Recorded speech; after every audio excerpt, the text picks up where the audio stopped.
Hello, everyone. Welcome back to Phone Eats First, a podcast about romanticizing your life and finding inspiration inside and outside of the kitchen.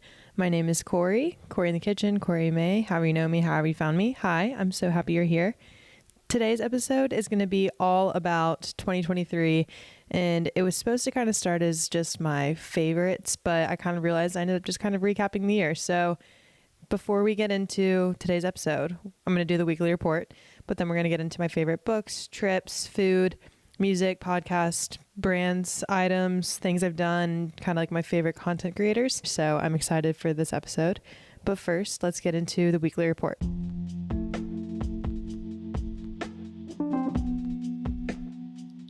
You are listening to Phone Eats First. So reading. I am reading Lessons in Chemistry. I'm currently halfway through it and it just got really, really good. So I'm excited. It's definitely a good read and I'm excited to kind of see what happens with the plot now. Eating. With all of my work travels that I've talked about a million times, I have been eating a ton of the Starbucks sausage, egg, and cheese sandwich on a English muffin, and they actually are not that bad. Probably not that good for you, but I have been eating one just about every day for the last 2 weeks. So they get me through my morning. They do keep me semi-full until maybe 11 or so. And then of course I have it with my shaken espresso, dirty chai situation, and it hits. But I'm also excited to not have that breakfast for quite some time now. But if you do need a quick breakfast, I do recommend that, especially when you're on the road. You know you need something that is consistent. That's kind of why I get it. So okay, plan. I am going to New York this weekend and I am pumped. I'm staying with Casey and my friend Lake is also coming, and we're going to go into the city. We're going to do Christmas things and I can't wait to share all the food I eat and all the things I do. And I just know it's going to be such a fun weekend. So that is super exciting. Okay, obsessed with 2 things. One, actually, no, I'll save the other one to be my treat. Right now, I'm obsessed with making plans for next year. So 2024 is right around the corner, and I have my planner, of course. I'm a big planner girly. So I have been filling up my calendar, just kind of looking at different weekends, different work trips, different friend trips. I have multiple weddings I'm already supposed to be going to. So that's also really exciting, and just looking at concerts, just trying to, plan my life a little bit. I like to always have something in the books to see my college friends, to know when I can go to the beach and see my parents, all that. And then obviously just knowing when concerts are is really important, because I've missed a few concerts before that I didn't even know were happening, and that's just the worst feeling ever. So I recommend looking at concerts in your area. Okay, our recipe. So Chris and I spontaneously made this last week and it was so good. It was his idea. I can't really take credit for it, but he was kind of in the mood for a chicken enchilada type of thing. So we used my Instapot and did chicken breast that I seasoned with, the standard olive oil, salt, pepper, garlic, onion powder, etc. And I put that in the pot. And then we did taco seasoning, a whole thing of salsa verde, a whole glass jar of it, a whole can of beans, a whole can of black beans, whole can of corn, and then probably 2 cups of shredded cheese, 1 whole jalapeno, and we cooked it in the Instapot we pressure cooked it in the Instapot for 10 minutes, and then you can let the pressure, instant release pressure or natural release pressure, that's what it is. You do that for another 5 or 6 minutes just to make sure everything's cooked, and then it honestly kind of looked like a chili. It was pretty soupy. Oh, and a can of diced tomatoes, which I would recommend maybe removing some of the liquid from the tomato just because it was a lot of liquid in there, but it didn't really matter because we served it on rice, so the rice kind of absorbs it all. But it was so good. And I put a little bit of Greek yogurt in there instead of sour cream, just to make it a little creamier, and definitely recommend. It was so good. And we also used corn tortillas. So I do wish we had Tostitos chips to do more of a scooping situation. But overall, I will be making that meal a lot. It was so good. And it was kind of different from just a standard taco bowl. Okay, treat. If you have seen my Instagram stories, you know that today I bought 3 packs of the Trader Joe's dark chocolate covered JoJo's, which are Trader Joe's version of Oreos. And then I don't know if they're always peppermint or if it's just a holiday JoJo, whatever it is. But right now it's a peppermint Oreo, covered in chocolate sprinkled with more peppermint, and it is so good. It's just only like one sleeve, and one of them is like way too many calories. Please don't look at it. 140 if you're curious, but they are so good and they're addicting, and I finished a whole sleeve already, so of course I had to get 3 more, and I'm probably going to stock up even more before December's over because I'm going to be really sad when they're gone, but it's probably for the best. Okay, that is my weekly report.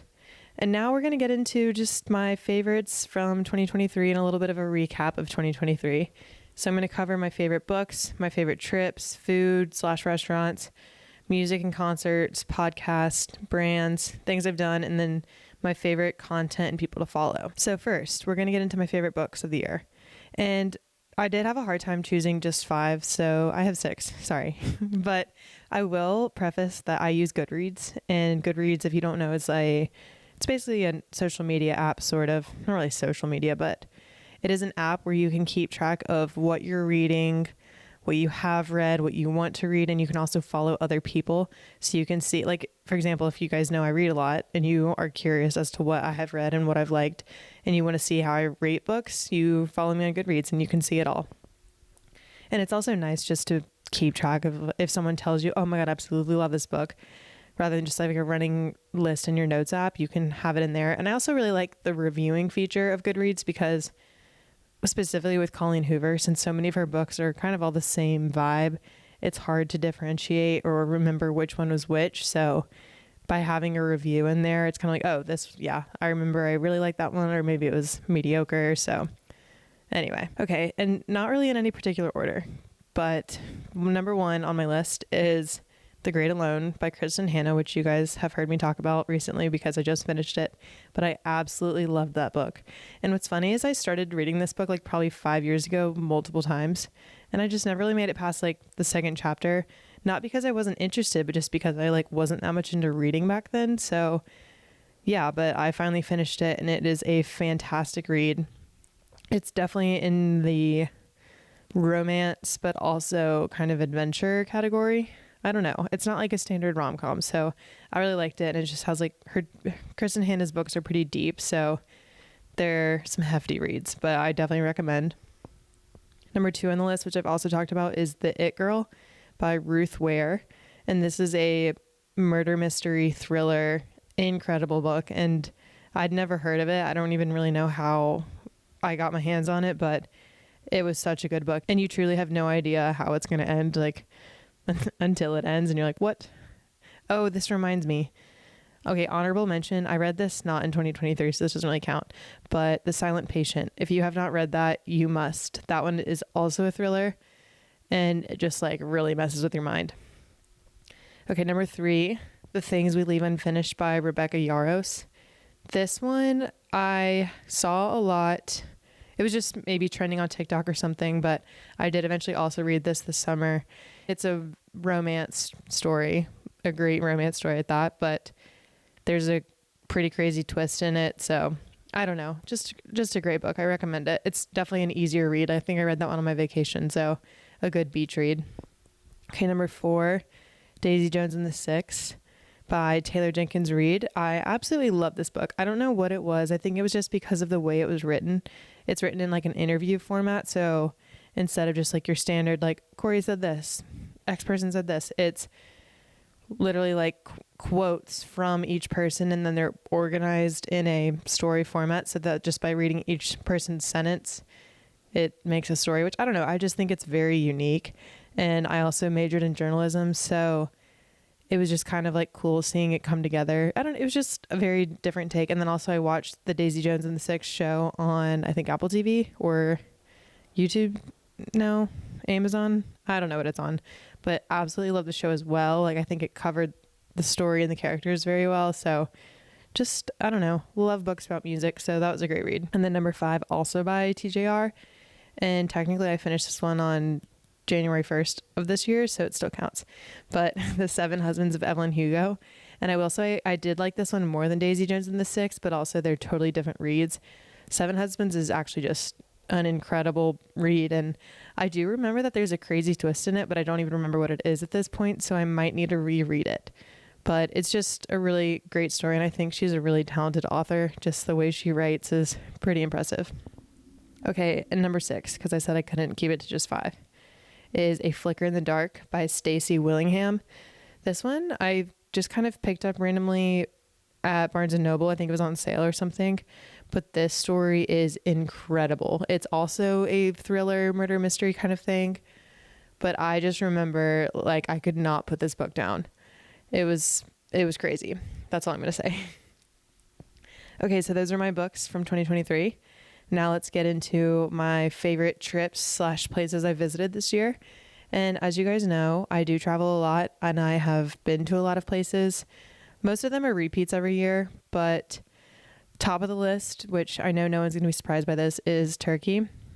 And close under at number 2 is Greece, which if you haven't listened to my episode about my kind of short recap of my trip to Turkey and Greece, I was there for 2 weeks this summer in August, and I had the most amazing time.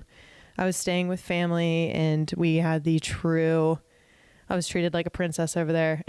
We had such a great vacation. It was me and my parents. And so we were in Turkey for about a week and then Greece for about a week.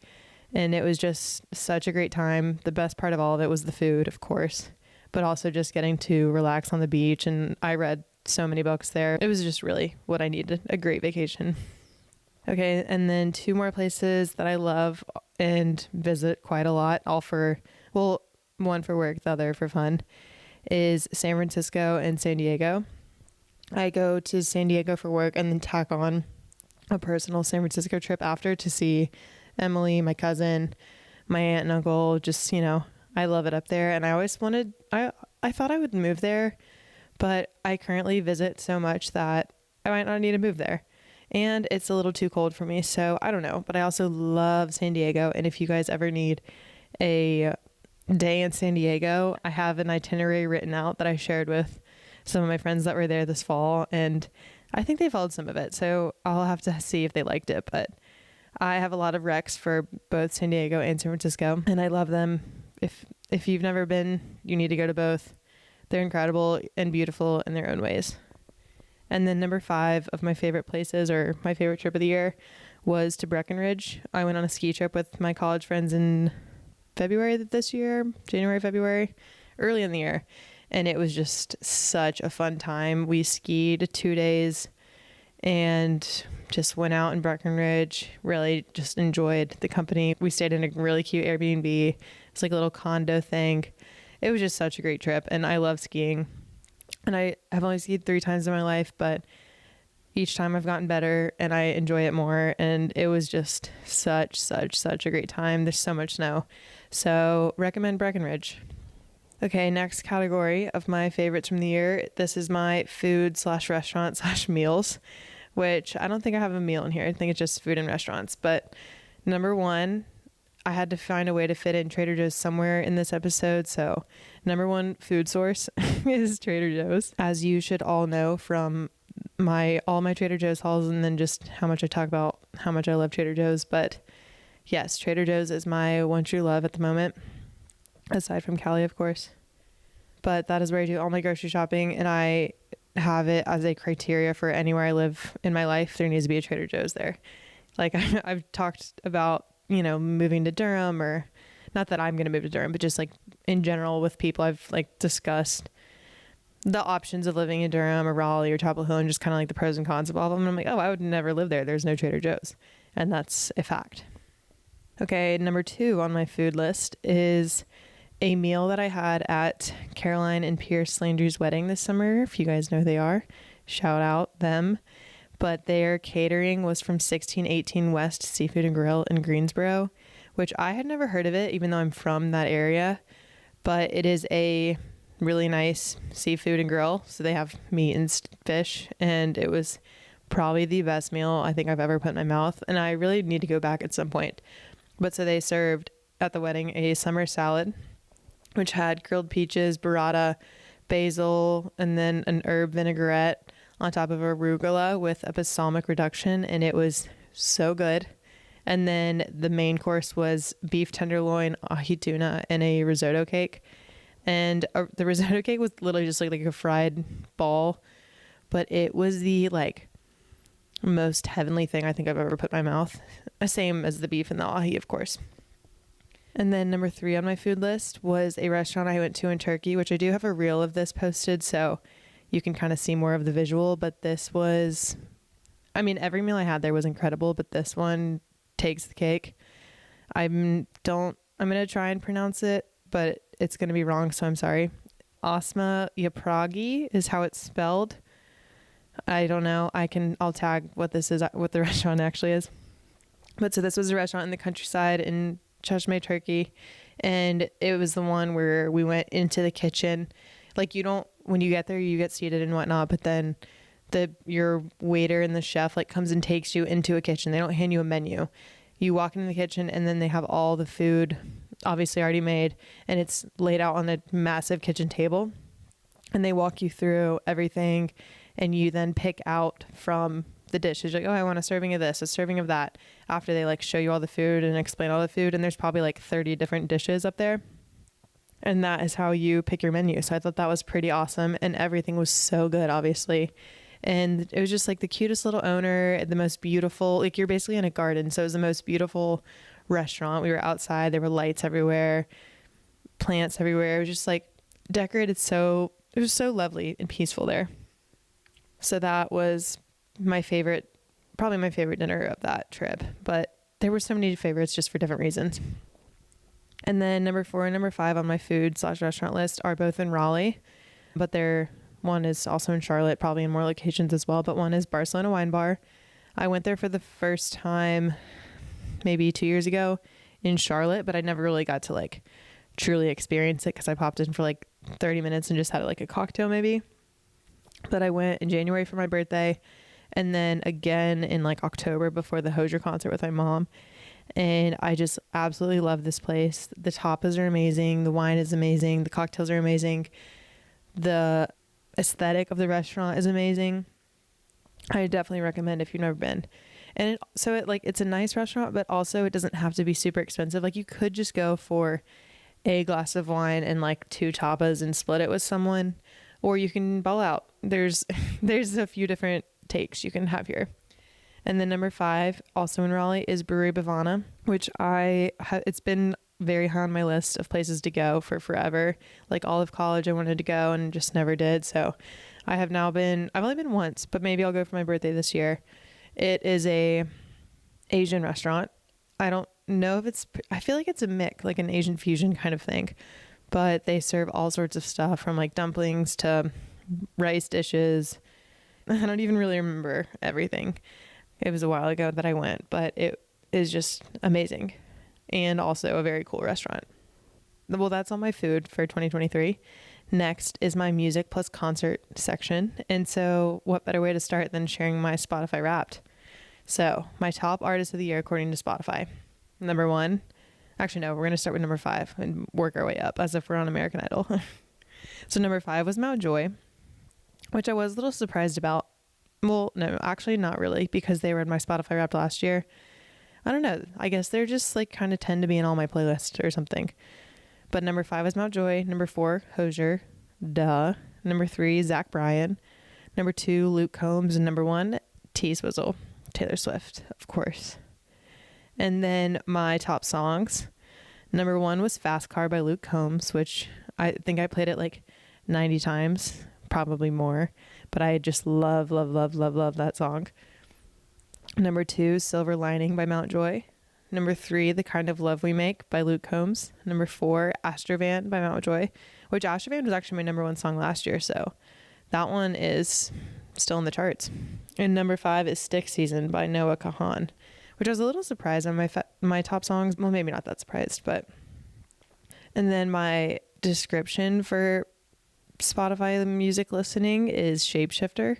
It says, one moment you're head over heels for an artist, the next you've moved on. Some say it's erratic, we call it eclectic, which I did think this was funny and actually spot on, because I am fully aware that I get obsessed with an artist or an album or certain songs and listen to them nonstop for probably 3 weeks at a time, and then a different occasion happens or another concert's coming up, or I just kind of get hooked on something else and then listen to that artist for forever. So like right after the Taylor Swift concert, I probably listened to her for like 2 months straight. And then I went to Luke Combs over the summer and then listened to him for 2 weeks straight. And then I went to Hozier this fall and I was like, okay, I really need to learn the new album. Listen to him he's a constant. Hozier is a constant in my life. Don't worry. But then I listened to him for forever. So I thought that was funny how accurate that was. But before I thought to add my Spotify Wrapped here, I did list my actual favorite artists, not according to Spotify. But so number one, well, maybe not in a particular order, but Taylor Swift. I officially became a Swiftie after seeing the Eras tour this year. I always liked her, but I was like, whatever, like, it's just Taylor Swift. She's worth the hype. And if you think otherwise, you're lying to yourself. Number two, I have Hozier. Number three, Rainbow Kitten Surprise. I have loved them for quite some time. And I was supposed to see them this fall, but they canceled their tour again. So that was quite sad. I hope I get to see them again. And number four, Luke Combs. Number five, Chris Stapleton. Those would probably be my top artists of the year. And then my top 5 concerts of the year, which I think I only went to 6. So that means the only one I'm not mentioning is Luke Bryan, which that one we just went to for a fun drunk evening, of course. But so number one concert, Taylor Swift, obviously. I mean, how could that not be my number one? Number two, Hozier. I saw him 2 months ago. He was absolutely incredible. I do wish I was closer and I would love to see him again. He is going on tour again in 2024, so catch me there for sure. Number three, Luke Combs. I saw him in St. Louis and that man can sing. He's so incredible. And Riley Green opened for him, and Riley Green's the sexiest man I think I've ever laid my eyes on. So it was just a great night. And I've talked about this with some friends after the concert, but it was the best concert experience I've ever had. Like, parking was easy, getting in was easy, going to the bathroom was easy, getting a beer was easy, leaving was easy. I was like, wow, this night was just meant to be. And number four is Mount Joy, which I saw them back in the spring, and I bought tickets, like, I think as I was getting in the Uber to go to the concert, and I somehow got front row tickets. So that was just like a really cool experience. And then number five, Future Birds. I love them. They just have such great personality when they're on stage and stuff. Their songs are good. They're just fun. They're really fun to watch. So those are my concerts and my music for the year. Number 5 category, I think. Number 5? Whatever number we're on. But in my podcast. And these are in order. But we have Note to Self by Peyton Sarton. That has been my number 1 podcast and kind of my inspiration for starting my podcast. She is just a very relatable, big sister-esque podcaster. And I just love listening to her. And I feel like a lot of the things she talks about and a lot of the things she says and her opinions and all that, I relate to. So it's just like, I don't know. It's just nice and calming and a stress-free podcast. And I really like Gals on the Go with Brooke and Danielle. I used to not love it, but now I find myself listening to it kind of all the time just because it's very conversational. And so you just kind of feel like you have friends in the car when you're listening to it. They live in New York, so I feel like they have a pretty fun and chaotic life. They do a lot of cool stuff, so I just really enjoy them. Number 3, Pursuit of Wellness by Mari Llewellyn, the founder of Bloom and a fitness company. She's just an awesome female founder, and now she has a podcast all about health. Sometimes I don't listen to every episode because I think some are a little too like medical based for me, and I'm just kind of like, I'd rather go with like the lighter ones. Like I love just like her solo episodes or when she has her assistant Fee on, but it's just a really good podcast. Number 4, Call Her Daddy, which I think is funny how much it has changed since I was in college.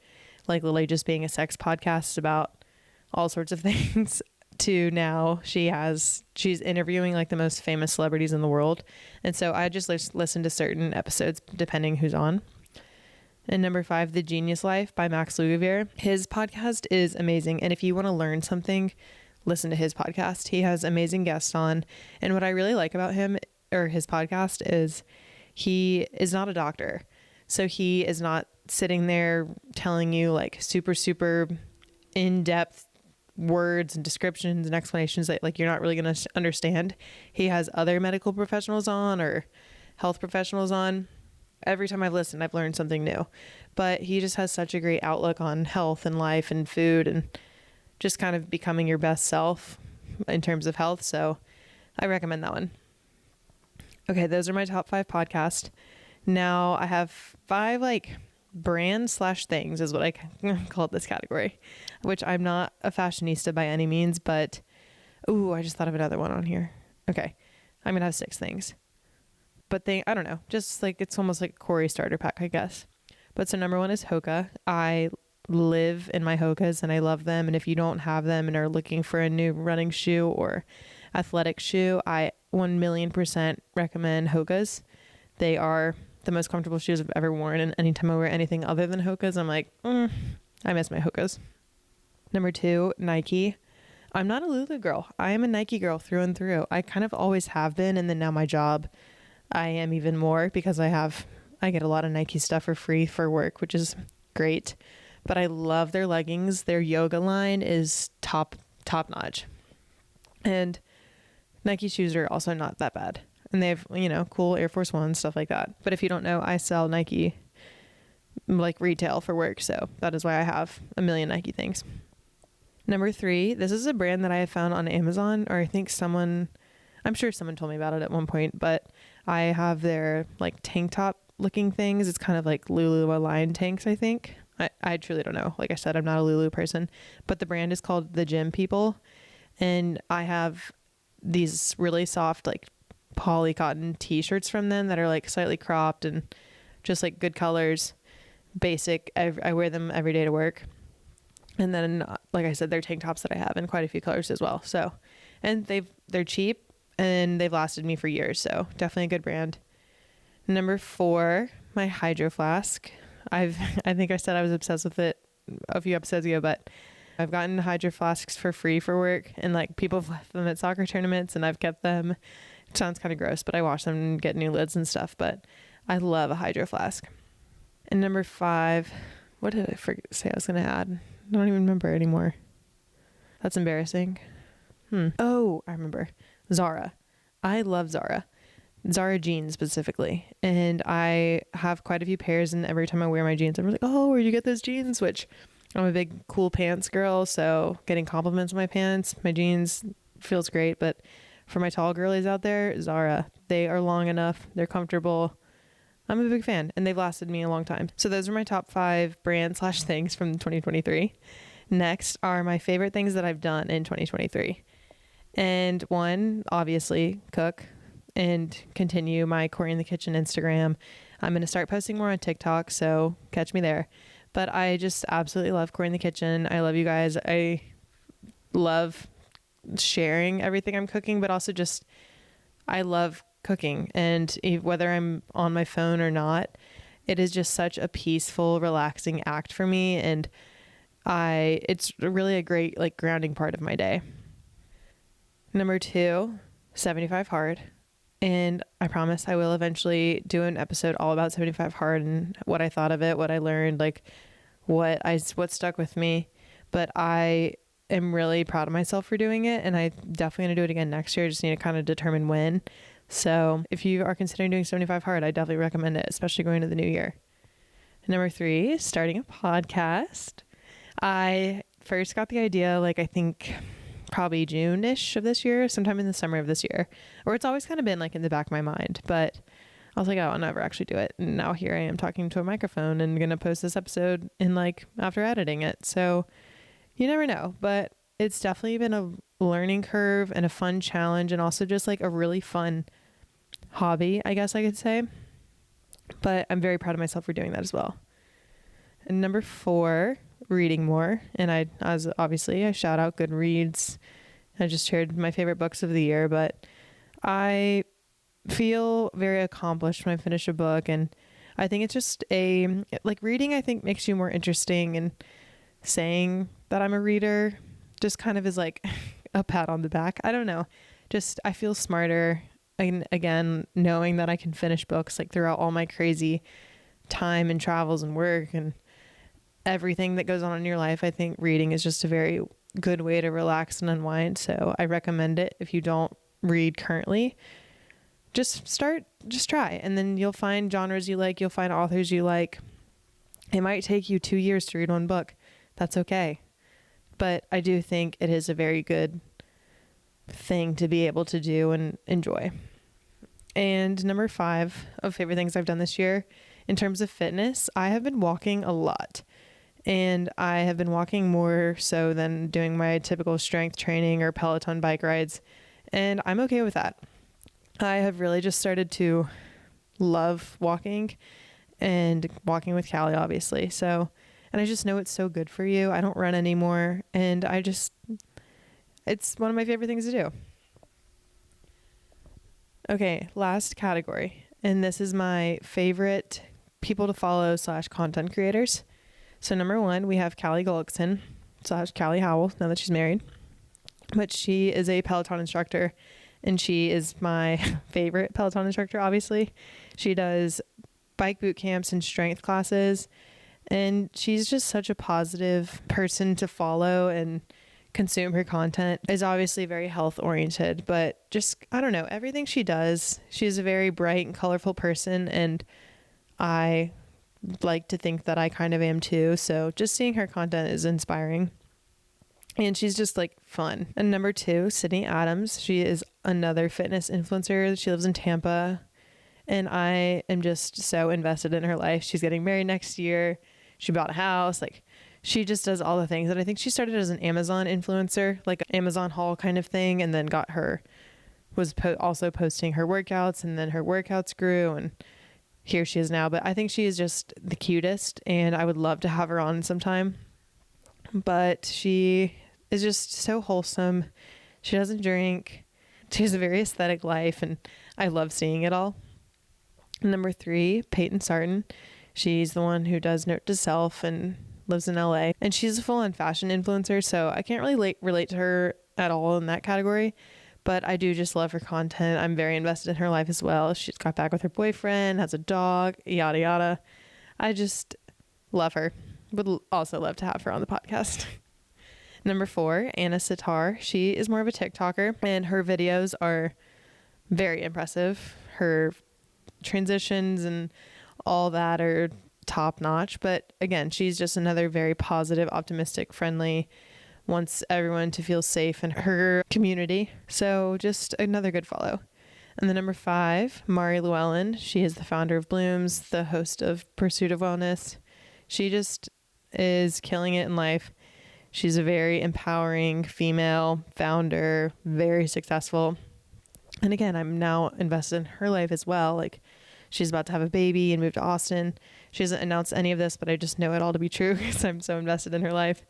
But I just love following these very inspiring, healthy, focused, positive women. And I recommend following them if you're looking to kind of grow your Instagram positivity in your feeds and stuff like that. So yeah, those are my 2023 favorites / recaps that came to mind. And I hope you guys enjoyed this episode. I would love to hear some of your favorite books, artists, restaurants, brands, literally anything that I mentioned. Like, please let me know what you also like, or if you dislike any of the things I said, I would love to know why. But yeah, I hope you guys enjoyed today's episode and maybe are inspired now to kind of look back on your 2023 and recap some of your favorite things. And yeah, I hope you enjoyed the episode, and I hope you guys have a great rest of your week, and we will talk soon.